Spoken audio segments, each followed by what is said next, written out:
On Saturday, Israel released 183 Palestinian prisoners illegally detained since October 2023. The prisoners who had been held in a prison in Ofer in the occupied West Bank were handed over to the International Red Cross.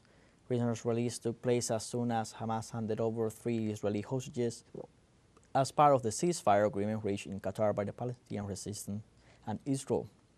According to medical authorities, some of the released prisoners will travel to Gaza to be reunited with their families, but others will be transferred to a hospital in the city of Ramallah due to their deteriorating health.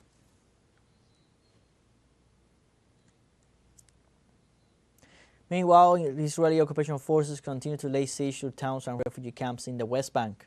Palestinian authorities denounced that Tel Aviv troops broke into several Palestinian residential areas with bulldozers and other machinery in order to destroy homes in Al-Dam and at the eastern entrance to the town. Authorities added that the Israeli occupation razed the streets of the government hospital in Jenin.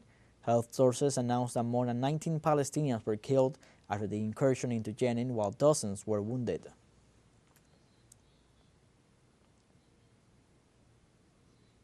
The World Health Organization reiterated the need to evacuate some 15,000 Palestinians from the Gaza Strip to receive urgent medical treatment abroad.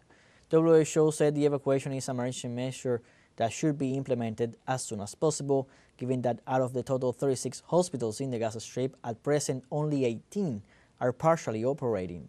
The head of the World Health Organization celebrated Saturday the evacuation of 50 patients, which is the first medical evacuation since the start of the latest ceasefire and the first one through the Rafah crossing since its closure in May 2024. However, WHO denounces slow progress in this regard, for many of those injured by the Israeli bombardment require emergency treatment.